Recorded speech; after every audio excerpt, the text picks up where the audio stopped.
warahmatullahi wabarakatuh. Perkenalkan, nama saya Rizky Perdana Putra. Saya dari fase 6. Pada video kali ini, saya akan membahas tentang menghindari akhlak mazmumah dan membiasakan akhlak mahmudah agar hidup lebih nyaman dan berkah. Kita langsung saja kepada materinya.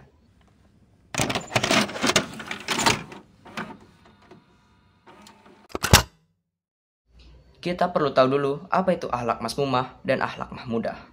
Kita mulai dari akhlak mazmumah.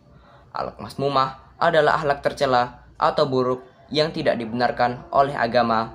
Akhlak ini harus dihindari karena dapat merugikan diri sendiri dan orang lain. Contoh dari akhlak mazmumah sangat banyak. Contohnya adalah hasad, riya, takabur, zina, khadab, dan lain-lain. Terkhusus pada bab ini kita akan membahas tentang khadab atau sifat temperamental. Lalu, apa itu akhlak mahmudah? Akhlak mahmudah adalah akhlak yang baik dan terpuji yang merupakan ajaran penting dalam Islam. Akhlak mahmudah merupakan sifat atau karakter yang harus dimiliki oleh setiap muslim. Terkhusus pada bab ini, kita akan membahas tentang kontrol diri dan juga berani membela kebenaran.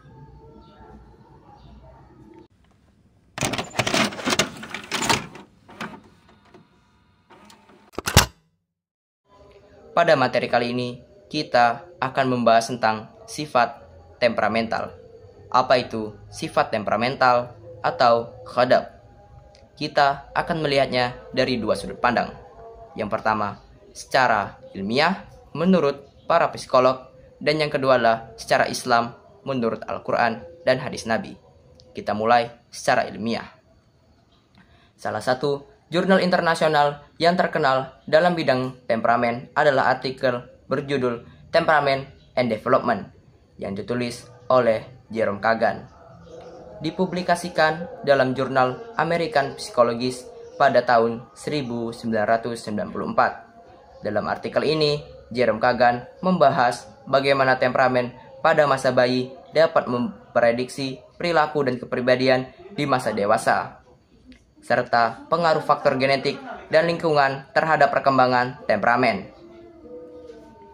Selain itu, penelitian oleh Alexander Thomas dan Stella Chess yang dipublikasikan dalam buku mereka Temperament and Development pada tahun 1977 juga menjadi rujukan penting dalam studi temperamen mereka. Mereka memperkenalkan konsep Goodness of Fit yang menekankan pentingnya kesesuaian antara temperamen anak dan lingkungan mereka untuk mendukung perkembangan yang optimal. Penelitian-penelitian ini memberikan dasar yang kuat dalam memahami bagaimana sifat temperamental berkembang dan memengaruhi perilaku individu sepanjang hidup. Pada materi kali ini, kita akan lebih berfokus pada pendapat Jerome Kagan. Temuan Jerome Kagan tentang temperamen terkhususnya pada anak-anak, yaitu adalah temperamen adalah karakteristik perilaku, emosional, dan disposisional alami seseorang. Temperamen anak-anak stabil dan dapat diprediksi untuk perilaku di masa remaja. Perbedaan temperamen anak-anak dan orang dewasa disebabkan oleh pengaruh lingkungan dan genetik. Menurut Kagan, temperamen dapat dibagi menjadi dua jenis, yaitu inhibited dan uninhibited. Temperamen anak yang inhibited ditandai dengan sifat malu, takut, dan pendiam. Temperamen anak yang uninhibited ditandai dengan sifat berani, ramah, dan ekstrovert. Dari jurnal Temperament and Development karya Jerome Kagan, kita dapat mengambil beberapa pengertian penting tentang temperamen dan perkembangan manusia, yaitu yang pertama adalah temperamen adalah faktor biologis bawaan. Temperamen merupakan aspek kepribadian yang muncul sejak bayi lahir dan memiliki dasar biologis yang kuat. Ini memengaruhi bagaimana individu merespon rangsangan dari lingkungan. Yang kedua, kategori temperamen. Kagan membagi bayi menjadi dua kelompok utama. Yang pertama adalah reaktif tinggi atau high reaktif, bayi yang mudah merasa terganggu dan menunjukkan respon emosional kuat terhadap rangsangan baru. Yang kedua, reaktif rendah, low reaktif, bayi yang tetap tenang dan menunjukkan sedikit respon emosional terhadap rangsangan. Yang ketiga, hubungan, temperamen, dan perkembangan kepribadian. Bayi dengan temperamen reaktif tinggi cenderung tumbuh menjadi individu yang lebih pemalu dan berhati-hati, sedangkan yang reaktif rendah cenderung menjadi lebih ekstrovert dan adaptif. Yang keempat, faktor lingkungan tetap penting. Meskipun temperamen adalah bawaan, lingkungan seperti pola asuh dan pengalaman hidup memiliki peran besar dalam membentuk kepribadian seseorang. Kepribadian tidak sepenuhnya ditentukan oleh temperamen sejak lahir. Yang kelima, perkembangan dinamis. Ada kemungkinan perubahan karakter atau kepribadian seiring waktu karena interaksi antara temperamen, bawaan, dan pengalaman hidup. Dari sini, kita dapat memahami bahwa mengenali dan menghargai temperamen alami anak dapat membantu orang tua dan pendidik memberikan dukungan yang lebih sesuai dalam proses perkembangan mereka. Itu tadi secara ilmiah. Lalu, kita akan melihatnya secara Islam. Dalam Islam sendiri, sifat temperamental, ghadab, atau mudah marah dipandang sebagai sifat yang tidak terpuji atau akhlak mazmumah dan berpotensi membawa dampak buruk bagi individu maupun lingkungan sosialnya. Meskipun marah adalah fitrah manusia, Islam mengajarkan agar emosi tersebut dikendalikan dan tidak dibiarkan berujung pada perbuatan dosa. Lalu, bagaimana pandangan Al-Quran dan hadis tentang ghadab? Allah Subhanahu wa Ta'ala memuji orang yang mampu menahan amarah pada Quran Surah Ali Imran ayat 133 dan 134 yang berbunyi sebagai berikut. Bismillahirrahmanirrahim. Wasari'u ila maghfiratin min rabbikum wa jannah عرضها السماوات والأرض أعدت للمتقين الذين ينفقون في السراء والضراء والكاظمين الغيظ والعافين عن الناس والله يحب المحسنين. Itu tadi pandangan dari Al-Quran. Lalu, bagaimana hadis Rasulullah memandang ghadab ini? Rasulullah menekankan pentingnya mengendalikan emosi marah. Dalam salah satu hadisnya, yaitu adalah orang kuat bukanlah yang pandai bergulat, tetapi orang kuat adalah yang mampu menahan dirinya ketika marah.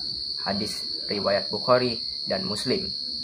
Kesimpulan yang dapat kita tarik adalah Islam mengakui bahwa marah adalah bagian dari fitrah manusia, tetapi menganjurkan umatnya untuk menahan dan mengendalikan emosi tersebut agar tidak merugikan diri sendiri maupun orang lain. Mengendalikan ghadab adalah tanda kekuatan iman dan kemuliaan akhlak. Kita masuk pada materi dampak-dampak sifat temperamental.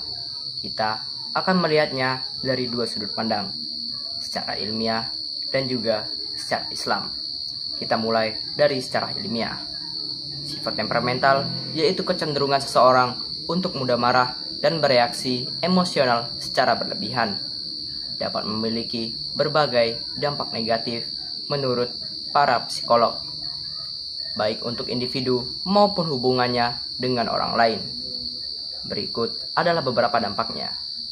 Pertama, dampak pada kesehatan mental dan fisik. Menurut American Psychological Association atau APA, kemarahan yang tidak terkontrol dapat meningkatkan resiko gangguan kecemasan dan depresi.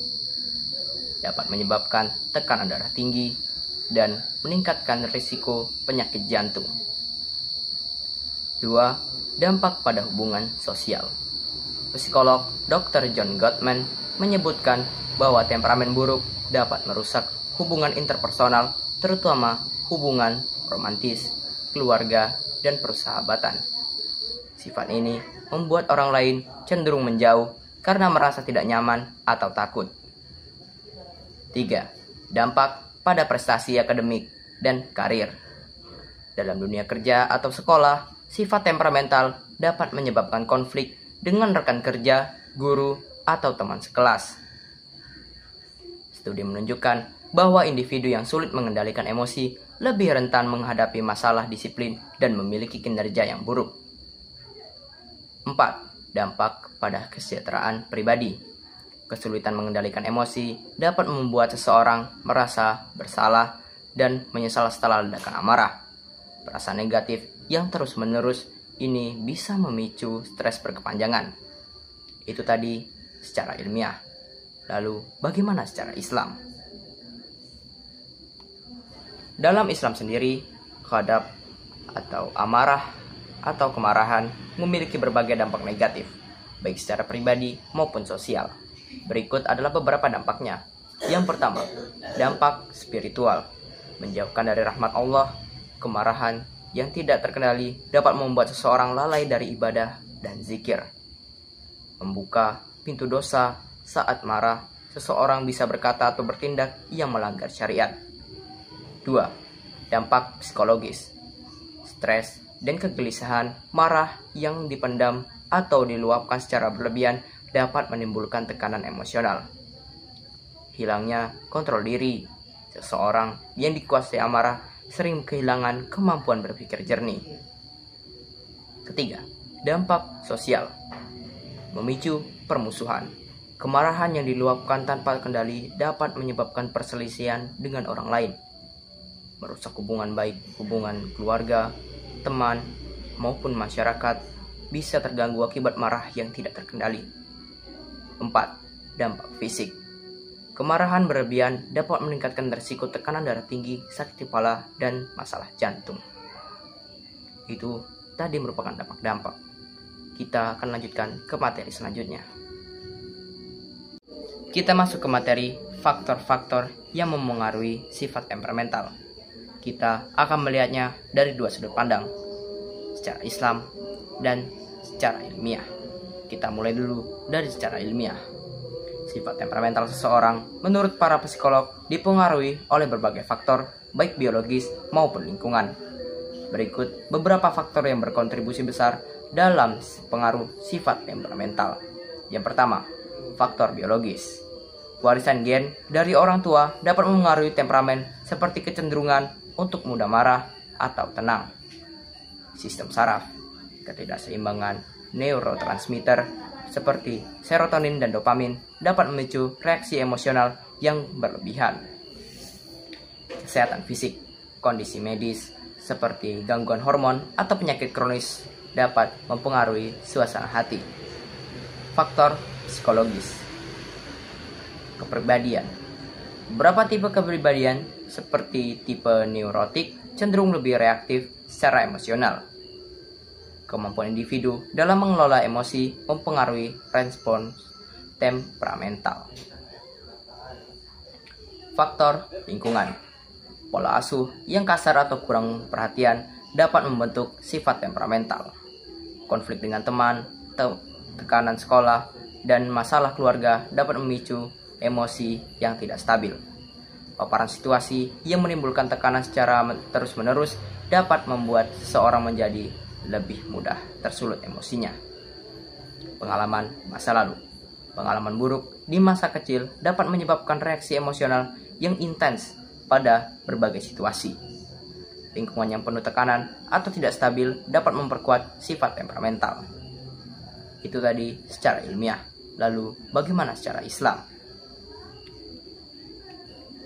Beberapa faktor yang menyebabkan sifat ghadab menurut Islam antara lain: 1. Godaan setan.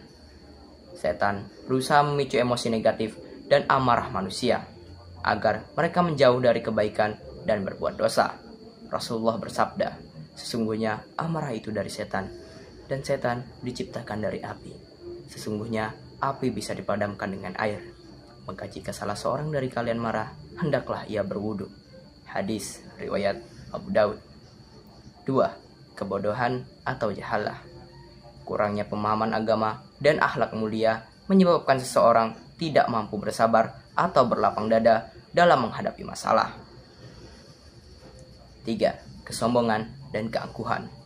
Seseorang yang sombong lebih mudah marah ketika harga dirinya dianggap direndahkan. 4. Kecintaan berlebihan pada dunia. Ketika seseorang terlalu terikat pada harta, jabatan, atau urusan duniawi, ia mudah tersulut emosi jika keinginannya tidak terpenuhi. 5. Lingkungan yang buruk. Bergaul dengan orang-orang yang mudah marah atau kasar dapat memengaruhi seseorang menjadi temperamental. 6. Kelelahan dan kondisi fisik. Kondisi fisik yang tidak prima seperti kelelahan, lapar, atau sakit dapat memicu seseorang untuk lebih cepat marah. Itu tadi faktor-faktor menurut Islam. Kita akan melanjutkan ke materi selanjutnya. Lalu, bagaimana cara kita mengatasi sifat temperamental atau ghadab?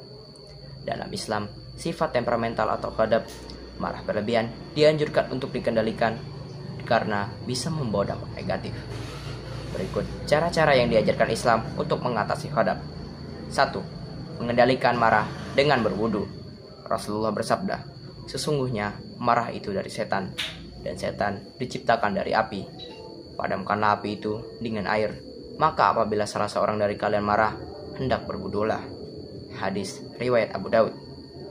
2. Mengubah posisi fisik.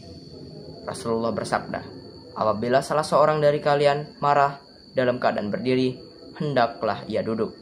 Jika marahnya belum hilang, hendaklah ia berbaring." Hadis riwayat Abu Daud. 3. Diam dan jangan berbicara. Rasulullah bersabda, "Jika salah seorang dari kalian marah, hendaklah ia diam." Hadis riwayat Ahmad. 4.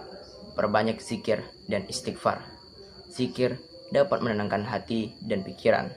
Perbanyak membaca astagfirullah ketika merasa emosi memuncak. Itu tadi merupakan cara mengatasi sifat ghadab menurut Islam. Kita masuk ke materi baru, yaitulah kontrol diri. Apa itu kontrol diri? Pengertian kontrol diri adalah menahan diri dari segala perilaku yang dapat merugikan diri sendiri dan juga orang lain, seperti sifat serakah atau tamak dan sifat-sifat tercela lainnya. Melakukan kontrol diri tidak mudah, sehingga membutuhkan kesabaran dan kesungguhan hati. Hal ini dikarenakan adanya beberapa faktor, salah satunya naik turunnya iman seseorang. Keimanan seseorang akan memengaruhi kontrol diri, sebab orang yang memiliki keimanan tidak akan melakukan segala sesuatu yang melanggar perintah Allah. Rasulullah menyebutkan orang yang paling kuat adalah orang yang dapat mengendalikan dirinya sendiri saat ia marah. Sebagaimana sabdanya dalam hadis yang artinya, orang yang perkasa bukanlah orang yang menang dalam perkelahian, tapi orang yang perkasa adalah orang yang mengendalikan dirinya ketika marah. Hadis riwayat Bukhari dan Muslim. Kontrol diri merupakan salah satu aspek penting untuk meraih suatu keberhasilan. Selain aspek kewaspadaan, inisiatif, dan kepastian tujuan, kontrol diri dapat juga disebut disiplin diri karena menyangkut komitmen dan pengendalian diri. Lalu, bagaimana implementasi sikap kontrol diri dalam kehidupan? Sebagai makhluk sosial, interaksi antara satu individu dengan individu yang lain tentu saja akan berjalan baik apabila dilandasi dengan nilai-nilai dan ajaran Islam. Sehingga dalam relasi sosial antara satu individu dengan individu yang lain, seorang mukmin harus senantiasa mampu mengembangkan sikap kontrol diri agar senantiasa terciptanya suasana yang nyaman, aman, saling menghormati, dan menghargai satu sama lain. Berikut ini adalah cara untuk menerapkan dan mengimplementasikan sikap kontrol diri dalam kehidupan sehari-hari. Yang pertama, memikirkan resiko dan akibat dari setiap perbuatan. Yang kedua, bersabar dan tidak tergesa-gesa dalam mengambil keputusan. Yang ketiga, memperbanyak zikir kepada Allah Subhanahu wa taala. Yang keempat, berdoa memohon perlindungan kepada Allah Subhanahu wa taala. Lalu, apa pentingnya sikap kontrol diri? Kontrol diri mutlak diperlukan dalam membangun harmonisasi dan kehidupan sosial. Kontrol diri akan menuntun manusia untuk lebih bijaksana, menempatkan seseorang pada posisi yang layak dihormati dan menjauhi tindakan-tindakan agresif yang dapat merugikan diri sendiri dan orang lain. Berikut ini merupakan alasan pentingnya pengendalian diri bagi seorang muslim. Pertama, menjaga kehormatan diri. Seseorang dengan sense of dignity atau kepekaan terhadap harga diri dan martabat dirinya yang rendah biasanya juga memiliki kontrol diri yang rendah. Seseorang yang memiliki martabat yang tinggi akan menjaga dan mengendalikan setiap tutur kata, perilaku, dan tindakannya agar tidak menyakiti orang lain. Dengan sendirinya, sikap tersebut akan melatih kita untuk menghormati orang lain, dan sebaliknya, orang lain pun akan menghormati kita. Kedua, terhindar dari perilaku yang dapat merugikan orang lain. Kontrol diri merupakan salah satu cara dari dalam diri seseorang untuk menahan dan mengendalikan keinginan untuk melakukan sesuatu yang dapat berakibat buruk bagi diri sendiri dan orang lain, seperti sifat serakah, tamak, rakus, dan lain sebagainya. Apabila seseorang mampu mengendalikan sifat-sifat tersebut, maka ia akan terhindar dari hal-hal yang merugikan. Ketiga, menyelesaikan segala persoalan dengan pikiran yang jernih. Apabila seorang muslim mampu mengendalikan diri dan mengelola emosi dengan baik, maka ia akan terhindar dari perasaan stres, tertekan, dan kesulitan untuk berpikir dengan jernih dan fokus. Oleh karena itulah, pentingnya konsep pengendalian diri dalam kehidupan sehari-hari, agar kita mampu mengelola kecerdasan emosional agar tidak mudah terbawa perasaan dan mampu menyelesaikan semua persoalan yang dihadapi dengan pikiran yang tenang dan jernih. Itu tadi alasan mengapa pentingnya sikap kontrol diri. Lalu, apa hikmah dan manfaat perilaku sikap kontrol diri? Hikmah dari kontrol diri adalah 1. Mendapatkan ridha Allah dengan menjaga sikap. Seseorang menunjukkan ketaatan dan keimanan kepada Allah. 2. Menjadi pribadi yang bijaksana. Kontrol diri membantu seseorang berpikir matang sebelum bertindak, sehingga dapat menghindari keputusan yang buruk. 3. Meningkatkan kualitas ibadah. Dengan kontrol diri, seseorang muslim dapat lebih fokus dalam ibadah tanpa tergoda oleh hawa nafsu. 4. Menghindari dosa dan maksiat. Mengontrol emosi, amarah, dan nafsu menjaga seseorang dari perilaku yang dilarang. Manfaat kontrol diri. 1. Menjaga hubungan sosial. Orang yang mampu mengendalikan diri cenderung lebih dihormati dan disukai dalam pergaulan. 2. Mencegah konflik. Kontrol diri membantu seseorang menahan amarah sehingga terhindar dari pertengkaran atau perselisihan. 3. Melatih kesabaran dan keteguhan hati. Sikap ini membantu seseorang lebih tahan terhadap ujian hidup dengan sabar. 4. Menjaga kesehatan fisik dan mental. Menghindari stres yang berlebihan dan emosi negatif dapat menjaga kesehatan mental dan fisik. 5. Meningkatkan derajat di sisi Allah. Rasulullah bersabda, orang yang kuat bukanlah yang menang dalam bergulat, tetapi yang mampu mengendalikan dirinya saat marah. Hadis riwayat Muslim dan Bukhari. Sikap kontrol diri dalam Islam merupakan bentuk ibadah yang menunjukkan kedewasaan, kebijaksanaan, serta keikhlasan dalam menjalankan perintah Allah. Kita masuk ke materi baru, yaitu berani membela kebenaran. Apa itu berani membela kebenaran? Syaja'ah dalam bahasa Arab berasal dari kata syuja'ah yasju syaja'atan yang artinya pemberani atau teguh. Sifat syaja'ah dapat diartikan keberanian yang berlandaskan kebenaran, dilakukan dengan penuh pertimbangan dan perhitungan untuk mengharapkan keridhaan Allah Subhanahu wa taala. Lawan dari sifat syaja'ah adalah jubun, mengecut atau penakut. Keberanian merupakan jalan untuk mewujudkan sebuah kemenangan dalam keimanan. Tidak boleh ada kata gentar dan takut bagi muslim saat mengemban tugas jika ingin meraih kegemilangan sebagaimana dalam firman-Nya surah Al-Imran ayat 139. Lalu, bagaimana implementasi sikap berani membela kebenaran dalam kehidupan? Adapun implementasi dari sikap berani membela kebenaran dalam kehidupan sehari-hari dapat diwujudkan dalam perilaku sebagai berikut. 1. Berani menghadapi musuh di medan pertempuran atau jihad fisabilillah. Dalam konteks ini, keberanian yang nyata adalah keberanian sebagaimana yang dicontohkan oleh generasi pertama umat Islam. Mereka tidak takut menghadapi kematian, tidak terjebak pada hubbu ad-dunya, dan lebih mencintai kehidupan akhirat. Sehingga ketika datang panggilan jihad, maka mereka akan menyambut dengan semangat yang tinggi. Namun, dalam konteks kehidupan abad 21 saat ini, tentu saja jihad fisabilillah tidaklah harus terjun langsung ke medan perang. Namun jihad dalam bentuk amar ma'ruf nahi mungkar dengan cara menggelorakan semangat Islam yang ramah, bukan Islam yang mudah marah. Menanamkan nilai-nilai nasionalisme dan bela negara sesuai dengan konsep Islam rahmatan lil alamin dan lain sebagainya. 2. Berani mengatakan kebenaran. Pada tatanan kehidupan saat ini, tidak semua orang berani untuk menyampaikan kebenaran karena khawatir terhadap resiko yang akan ditanggungnya. Lebih banyak orang yang tampil menjadi pengecut, bermain aman dengan menyembunyikan kebenaran yang diketahuinya karena takut menghadapi resiko yang akan ditimbulkannya. 3. Berani menyimpan dan menjaga rahasia. Menjaga rahasia adalah perkara yang sangat penting, tetapi sulit untuk dilakukan. Pada era kemajuan teknologi saat ini, tidak semua orang mampu menyimpan rahasia.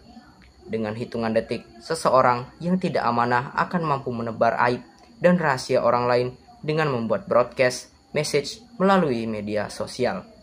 Sehingga sikap berani menyimpan rahasia merupakan perkara yang sangat penting untuk menjaga kehormatan seseorang, termasuk untuk menjaga keberlangsungan dakwah Islamiyah jika rahasia tersebut terkait dengan kehormatan Islam. 4. Memiliki daya tahan tubuh yang kuat.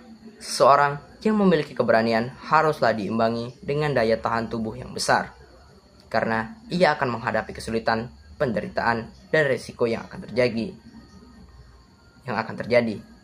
Contoh peristiwa yang dialami Bilal bin Rabah yang memiliki daya tahan tubuh yang luar biasa dalam menghadapi siksaan kaum Quraisy demi mempertahankan akidah dan keyakinan Islam dalam dirinya. Mampu mengendalikan hawa nafsu.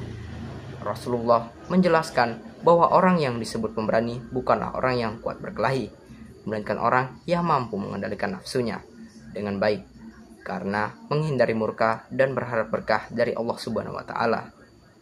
Itu tadi merupakan penerapan dalam kehidupan sehari-hari. Lalu, apa saja hikmah dan manfaat sikap berani membela kebenaran dalam kehidupan? Hikmah dan manfaat sikap berani membela kebenaran dalam kehidupan menurut Islam adalah sebagai berikut. Hikmah sikap berani membela kebenaran. 1. Mendapat ridho dan pertolongan Allah Subhanahu wa taala. Allah mencintai orang-orang yang menegakkan kebenaran dan keadilan. 2. Meningkatkan keimanan dan ketakwaan. Keberanian dalam membela kebenaran menunjukkan kekuatan iman kepada Allah Subhanahu wa taala. 3. Mendapatkan kemuliaan di dunia dan akhirat. Orang yang membela kebenaran akan dihormati di dunia dan dijanjikan pahala besar di akhirat. 4. Terciptanya keadilan dalam masyarakat.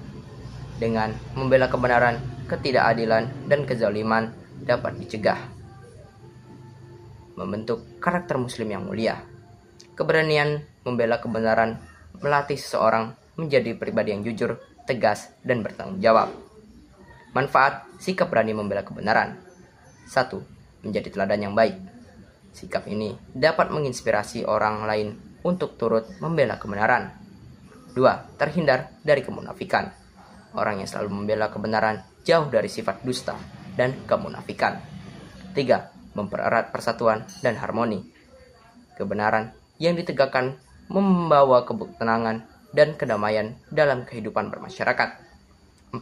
Menghindarkan diri dari dosa. Membiarkan kebatilan tanpa tindakan merupakan sikap yang dapat mendatangkan murka Allah. 5. meningkatkan kepercayaan dari orang lain. Seseorang yang berani membela kebenaran akan dihormati dan dipercaya dalam komunitasnya. Itu tadi materi terakhir pada video kali ini. Video kali ini saya akhiri. Wassalamualaikum warahmatullahi wabarakatuh.